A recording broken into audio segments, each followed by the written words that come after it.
અમિત શાહે હોસ્પિટલમાં પીડિતો સાથે મુલાકાત કરી। અમિત શાહ દ્વારા પીડિતો સાથે મુલાકાત કરવામાં આવી। પહલગામ આતંકી હુમલા બાદ બેઠકોનો ધમધમાટ શરૂ થયો। દિલ્હીમાં રક્ષા મંત્રી રાજનાથ સિંહની પણ ઉચ્ચ સ્તરીય બેઠક યોજવામાં આવી। ત્રણેય સેના પ્રમુખો સાથે રક્ષા મંત્રીએ બેઠક યોજી।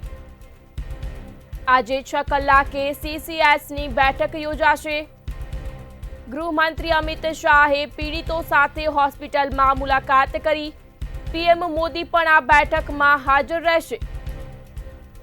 પહલગામ આતંકી હુમલા બાદ બેઠકોનો ધમધમાટ શરૂ થયો। દિલ્હીમાં રક્ષા મંત્રી રાજનાથ સિંહની પણ ઉચ્ચ સ્તરીય બેઠક યોજવામાં આવી।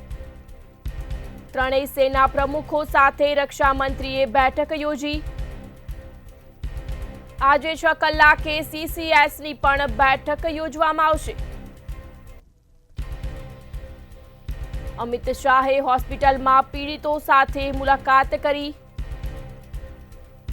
પહલગામ આતંકી હુમલા બાદ બેઠકોનો ધમધમાટ શરૂ થયો। દિલ્હીમાં રક્ષા મંત્રી રાજનાથ સિંહની પણ ઉચ્ચ સ્તરીય બેઠક યોજવામાં આવી। ત્રણેય સેના પ્રમુખો સાથે રક્ષા મંત્રીએ બેઠક યોજી। આજે 6 કલાકે CCSની પણ બેઠક યોજાશે। PM મોદી પણ આ બેઠકમાં હાજર રહેશે। સંવાદદાતા રવિ ભાવસાર ફોન લાઈન પર જોડાયા છે। જી રવિ, આ પહલગામથી સમાચાર, જ્યાં દિલ્હીમાં રક્ષા મંત્રી રાજનાથ સિંહ દ્વારા પણ ઉચ્ચ સ્તરીય બેઠક યોજવામાં આવી હતી। આ સાથે જ આ હુમલા બાદ ધમધમાટ બેઠકોનો શરૂ થયો છે, શું કહેશો?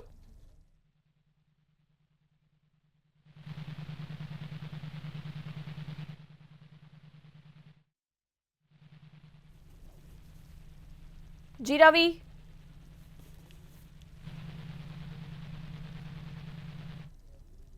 પહલગામ આતંકી હુમલા બાદ બેઠકોનો ધમધમાટ શરૂ થયો। દિલ્હીમાં રક્ષા મંત્રી રાજનાથ સિંહ દ્વારા ઉચ્ચ સ્તરીય બેઠક યોજવામાં આવી। ત્રણેય સેના પ્રમુખો સાથે રક્ષા મંત્રીએ બેઠક યોજી। આ સાથે જ આજે 6 કલાકે CCSની પણ બેઠક યોજાશે। અમિત શાહે પણ હોસ્પિટલમાં પીડિતો સાથે મુલાકાત કરી। આજે સાંજે 6 કલાકે CCSની પણ બેઠક યોજાશે। પહલગામ આતંકી હુમલા બાદ બેઠકોનો ધમધમાટ શરૂ થયો। દિલ્હીમાં પણ રક્ષા મંત્રી રાજનાથ સિંહ દ્વારા ઉચ્ચ સ્તરીય બેઠક યોજવામાં આવી। ત્રણેય સેના પ્રમુખો સાથે રક્ષા મંત્રીએ બેઠક યોજી। આજે 6 કલાકે CCSની પણ બેઠક યોજાશે। સંવાદદાતા રવિ ભાવસાર ફોન લાઈન પર જોડાયા છે। જી રવિ, અમિત શાહે હોસ્પિટલમાં પીડિતો સાથે મુલાકાત કરી। આ સાથે જ પહલગામ આતંકી હુમલા બાદ બેઠકોનો ધમધમાટ શરૂ થયો, શું કહેશો?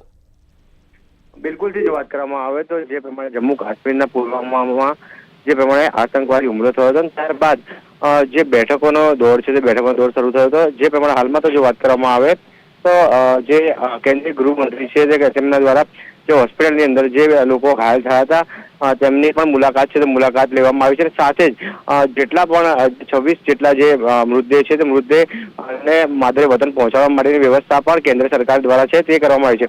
પરંતુ જે પ્રમાણે રક્ષા મંત્રાલયમાં ઉચ્ચ સ્તરીય બેઠક છે તે ઉચ્ચ સ્તરીય બેઠક છે તે બેઠક મળશે, જેમાં કેન્દ્રીય ગૃહમંત્રી અમિત શાહ સહિત વડાપ્રધાન નરેન્દ્ર મોદી પણ હાજર રહેશે અને ઉચ્ચ અધિકારીઓ છે તે પણ ઉપસ્થિત રહેશે। એટલે કહી શકાય કે જે પ્રમાણે હાલમાં તો ત્રણેય જે પાંખના વડા છે તે પાંખના વડા જોડે રક્ષા મંત્રાલયમાં જે મીટિંગ છે તે મીટિંગ કરવામાં આવી હતી અને કોઈ પણ પરિસ્થિતિને લઈને તૈયાર રહેવા માટેના જે સૂચનો છે તે સૂચનો આપવામાં આવ્યા હતા। પરંતુ જે પ્રમાણે ઉચ્ચ સ્તરીય બેઠક છે તે ઉચ્ચ સ્તરીય બેઠક છે તે દિલ્હી ખાતે મળશે અને જેમાં વડાપ્રધાન નરેન્દ્ર મોદી અને કેન્દ્રીય ગૃહમંત્રી અમિત શાહ પણ ઉપસ્થિત રહેશે। સાથે જ NSA અજીત ડોભાલ છે તે પણ ઉપસ્થિત રહેશે। એટલે કહી શકાય કે જે પ્રમાણે હાલમાં તો જે ઉચ્ચ સ્તરીય બેઠક છે તે બેઠક યોજાશે અને જે સંપૂર્ણ જે ઘટનાક્રમ છે તે ઘટનાક્રમ ઉપર PM નરેન્દ્ર મોદી છે તે નજર રાખી રહ્યા છે।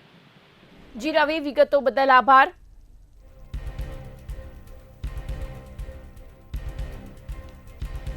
પહલગામ હુમલા બાદ બેઠકોનો ધમધમાટ શરૂ થયો।